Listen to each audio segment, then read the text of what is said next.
আজকে সকাল সকাল ঘুম থেকে উঠে দেখি গাছ ভর্তি অনেক ফুল হয়েছে, সাথে কিন্তু সকাল সকাল এত ঝলমলিয়ে রোদ উঠছে, দেখে না মনটা ভালো হয়ে গেছে।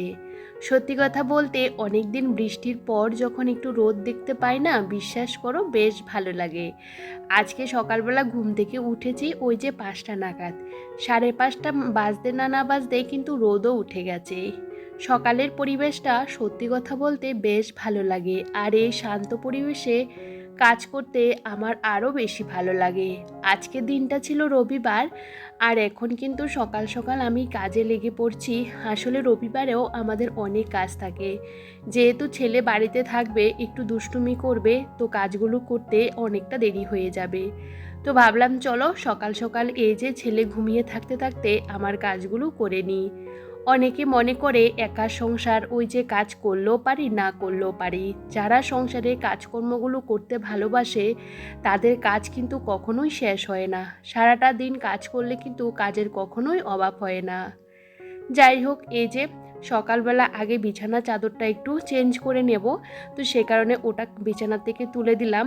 আর এইদিকে কিন্তু পাকাটাও কিন্তু আমি একটু মুছে নিচ্ছি। আমার ঘরে সেরকম ধুলো ঝুল একদমই হতে দিই না। আমি যখনই সময় পাই, যখনই দেখি কোথাও কিছু হয়েছে দেখেছি, সেটা কিন্তু আমি সাথে সাথে পরিষ্কার করে নিই। তো এই যে ওয়ালগুলো তো সাদা কালারের, দেখে মনে হয় না যে কখনো ধুলো হয়েছে।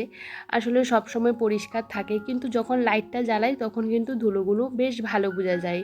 বিশেষ করে কি বলতো, সারাটা দিন ঘর দুয়ার এত পরিষ্কার পরিচ্ছন্ন করে রাখি, রাতেরবেলা যখন ছেলেকে নিয়ে পড়াতে বসাই তখন যদি ঘরের এদিক সেদিক তাকাই না, তখন এই যে হালকা হালকা ঝুল, অনেক সময় ধুলোগুলো দেখতে পাই। বিশেষ করে ঘরের 4টা কর্নারের ওখানে হালকা হালকা ঝুল হয়ে থাকে। তো যাই হোক, সেগুলো ভালো করে ঝেড়ে নিয়েছি আর পরিষ্কার করে নিয়েছি। তো আজকে যেহেতু বিছানা চাদরটা চেঞ্জ করছি, আমি পাকাগুলো পরিষ্কার করে নিই। আমার পাকাগুলো সবসময় পরিষ্কারই থাকে, কারণ আমি যখনই বিছানা চাদর চেঞ্জ করতে যাই তখন পাখাগুলো মুছে নিই।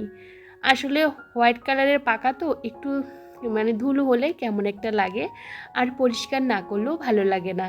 তো ভাবলাম চলো এগুলো পরিষ্কার করে নিই। আজকে মনে হচ্ছে সকাল থেকে যেহেতু এত সুন্দর রোদ উঠছে, আজকে মনে হয় রোদ দেবে। আর ভাবলাম ঘরের পাপোশগুলো একটু ধুয়ে দেব, কারণ বেশ নোংরা হয়ে গেছে। আসলে আমার ঘরে সেরকম জামা কাপড় ওই যে জমানো থাকে না, আমি কিন্তু প্রত্যেকটা দিনে জামা কাপড় ধুয়ে দেওয়ার চেষ্টা করি। কারণ কি বলতো, একটু জামা কাপড় ওই যে জমিয়ে রাখলে না আমারই অসুবিধা হয়। আমি অল্প অল্প করে কাচি, আর আমার অল্প অল্প করে কাচতে ভীষণ সুবিধা হয়। সে কারণে আমি যেহেতু হাতে কাচি, সে কারণে কি বলতো, আমি জমিয়ে রাখি না, সবসময় অল্প অল্প করে কেচে দিই, তাতে আমার অনেকটাই সুবিধা হয়। তো এই যে আমি এখন কি বলতো, ভেবেছিলাম আলমারির উপরের জায়গাগুলো একটু পরিষ্কার করব, দেখি কোনো ধুলো টুলো কিছুই নেই, তো সে কারণে আর পরিষ্কার করানোর প্রয়োজন হয় না।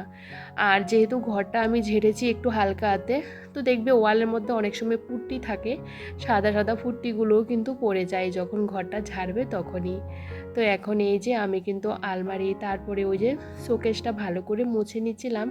আর জানো তো, আমার যেহেতু আলমারি আর শোকেসটা একসাথে লাগানো, তারপরে মাঝখানে কিন্তু হালকা হালকা ঝুল হয়ে যায়, তো দুদিন ছাড়া ছাড়া কিন্তু ওখানে ঝাড়ু ঢুকিয়ে ভালো করে পরিষ্কার করতে হয়। কারণ একদমই জায়গাটা একদম শর্ট হয়ে গেছে আর কি, জিনিসপত্র তো ঘরটা ভর্তি হয়ে গেছে, সে কারণে কি বলতো পরিষ্কার করতে একটু অসুবিধা হয়। তবে দুদিন ছাড়া ছাড়া কিন্তু জিনিসগুলোকে একটু সরিয়ে কিন্তু ঝাড়ু ঢুকিয়ে পরিষ্কার করে নিলে না সেরকম আর ঝুলটুল কিছুই হয় না। যাই হোক, এদিকে ফটো ফ্রেমগুলোকে ভালো করে মুছে নিয়েছি। তো ভাবলাম ছেলে যেহেতু ওই ঘরে ঘুমাচ্ছে, আর আমি এদিকে চটজলদি কাজগুলো সেরে নিই। বিশ্বাস করো সকালের কাজগুলো কিন্তু অনেকটা তাড়াতাড়ি করে নেওয়া যায়, আর একটু দেখবে লেদ খেলে একটু বসে থাকলে না সময়টা অনেকটাই চলে যায়। তো ভাবলাম আজকে যেহেতু রবিবার, ছেলেকে একটু পড়াতেও বসাবো, কারণ কি বলতো রবিবারে চেষ্টা করি সকালবেলা ওকে নিয়ে একটু বসাতে, তার আগে একটু যদি কাজটা এগিয়ে নিতে পারি তাহলে তো বেশ ভালো। আমার যেহেতু রান্নাবান্না সেরকম চাপ থাকে না, আর আসলে কি বলো তো, বাড়িতে তো সেরকম লোকজন নেই, তবে আমি চেষ্টা করি অন্য এক্সট্রা কাজগুলো তাড়াতাড়ি করে নিতে। রান্নাটা একটু পরে করলেও হবে, তবে বাচ্চা যেহেতু আছে ওকেও কিন্তু টাইমে খাওয়াতে হয়। আমি রান্নাবান্না বা যে কোনো কাজ করতে আমার বেশিক্ষণ সময় লাগে না, অল্প একটু সময় হাতে নিয়েই কিন্তু আমি চটজলদি কাজগুলো করে নেওয়ার চেষ্টা করি। আসলে একটা কাজ নিয়ে যদি আমরা সারাটাক্ষণ বসে থাকি তাহলে বাকি কাজগুলো কিভাবে করব। একটু বুদ্ধি করে চলতে হয়। আমরা হলাম মধ্যবিত্ত ঘরের বউ, আসলে কি বলতো, আমরা চাইলে না এটা সেটা দিয়ে কিন্তু দিনটা ওই যে চালিয়ে দিতে পারি, কিন্তু অনেক সময় বুদ্ধি খরচ করেও কিন্তু কাজকর্ম করতে হয়। তবে যাই হোক বন্ধুরা, বাড়ির থেকে না একদমই বেরোনো হচ্ছে না। আমাদের এখানে তো বেশ মোটামুটি ওই যে প্রত্যেকটা দিনই অল্প অল্প করে বৃষ্টি শুরু হয়েছে। জানো তো, আমাদের বাড়ির থেকে বাজারটা একটু দূরে আছে, কিন্তু বাড়ির কাছে আমাদের না সেরকম কিছু পাওয়া যায় না। তবে বৃষ্টির কারণে না বাড়ি থেকে বেরোতে একদমই ইচ্ছে করে না। দেখবে ছোট্ট একটা বাচ্চাকে নিয়ে বাজারঘাট করতে অনেকটাই অসুবিধা হয়। তবে দেখি ঘরের ভিতরে ফল টল সমস্ত কিছু শেষ হয়ে গেছে। আসলে কি বলতো, ফল টল শেষ হয়ে গেলে না ভীষণ একটা অসুবিধা হয়ে পড়ে।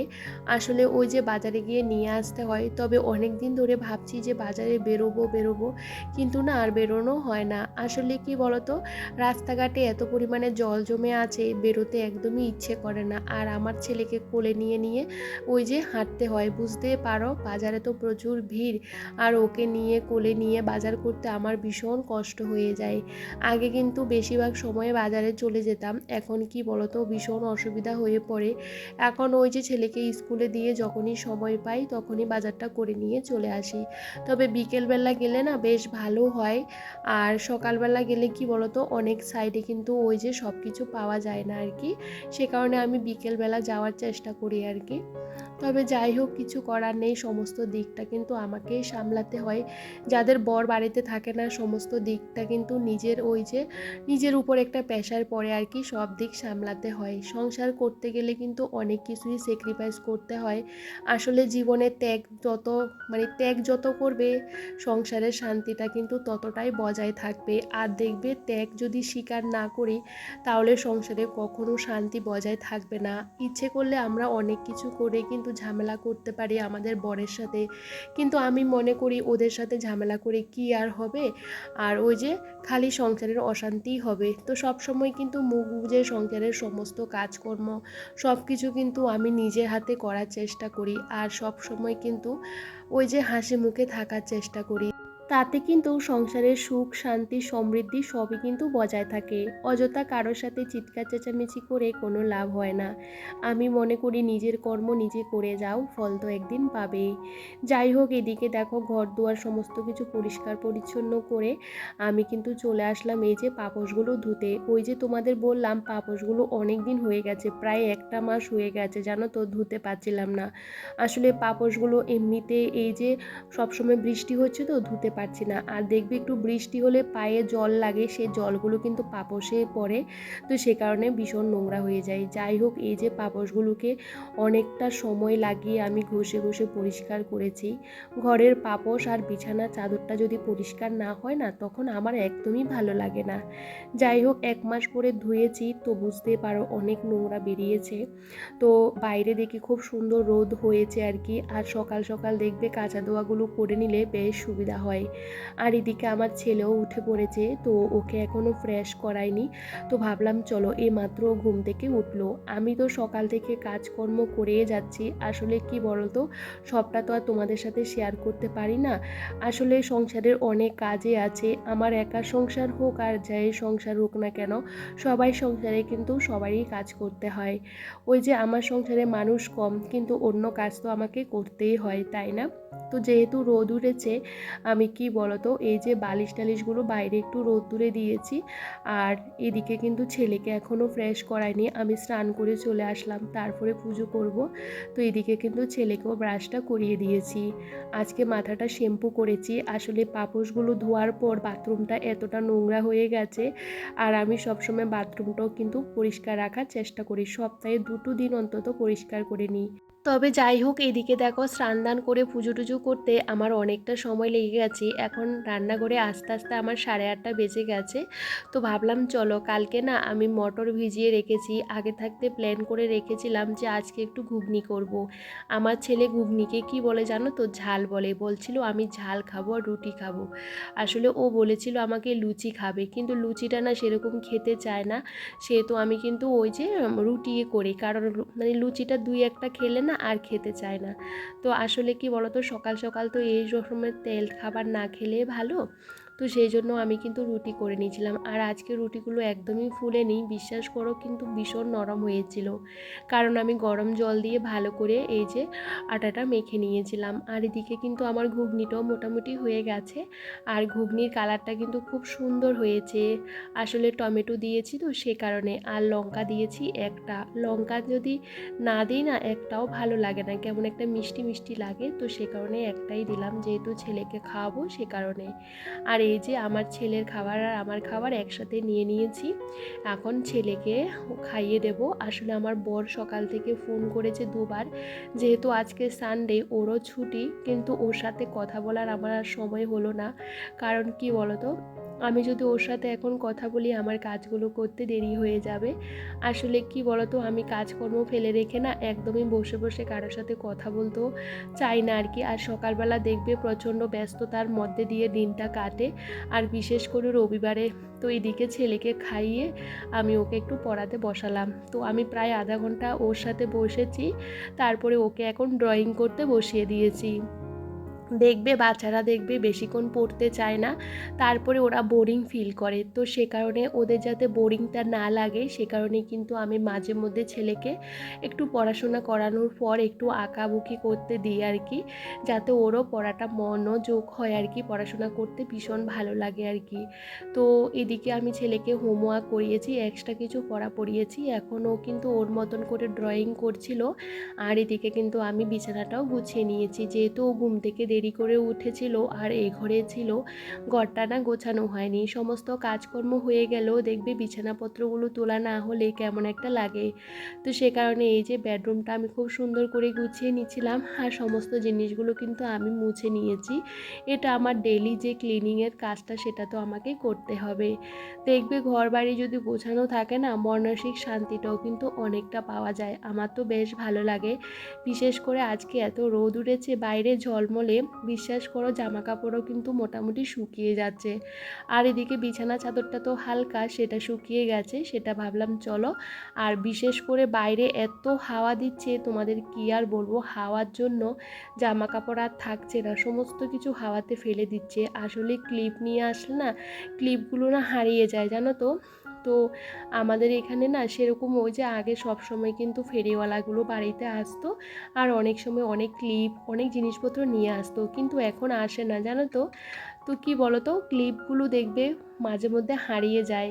তো যাই হোক, সব কিছুর মধ্যে ক্লিপ দেওয়া সম্ভব হয় না, তো যেগুলো শুকিয়ে গেছে সবটা নিয়ে এসেছি। আর এদিকে ছেলে জামা কাপড়গুলো গুছিয়ে জায়গাতে রেখে দিয়েছি, আর বিছানা চাদরটাও কিন্তু ওই যে গুছিয়ে জায়গাতে রেখে দিয়েছি।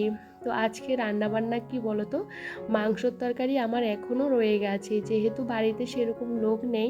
ওই যে একদিন রান্না করলে না পরের দিনও খাওয়া যায়, তো মাংসটা একটু বেশি, আর মাংসটা দেখবে একটু বেশি খাওয়া যায় না।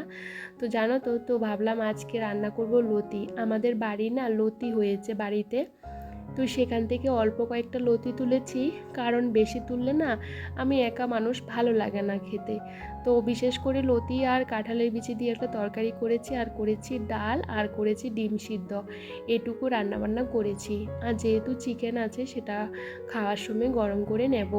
আর এদিকে আমার চটজলদি রান্নাবান্না হয়ে গেছে। আসলে রান্না করতে বেশিক্ষণ সময় লাগে না। আমি আগে থাকতে কিন্তু কাঁঠালের বিচি, তারপরে লতি সমস্ত কিছু কেটে রেখেছি। রান্নাবান্না কিন্তু আগে থাকতে গুছিয়ে রাখলে কি কি রান্নাবান্না করবে সমস্ত কিছু গুছিয়ে তারপরে রান্না করতে গেলে না বেশিক্ষণ সময়ও লাগে না, তাড়াতাড়ি কিন্তু হয়েও যায়। তো আজকে না একটু চিকেন পকোড়া করব সন্ধ্যার সময়। তো চিকেন পকোড়ার ব্যাটারটা তৈরি করে চিকেন টিকেন সমস্ত কিছু আমি মেখে রেখে দিয়েছি, বিকেলে ছেলেকে একটু চিকেন পকোড়া করে দেব। আর এদিকে রান্নার পর রান্নাঘরটা ভালো করে ক্লিন করে গুছিয়ে নিয়েছি। তবে জানো তো আজকে তো সকাল থেকে বেশ রোদ দিয়েছিল, কিন্তু 5টার পর থেকে বিকেলে বৃষ্টি শুরু হয়েছে। আর এই বৃষ্টিতে চিকেন পকোড়া খেতে কিন্তু বেশ ভালো লাগে, বিশেষ করে গরম গরম। তবে চলো আজ আসি।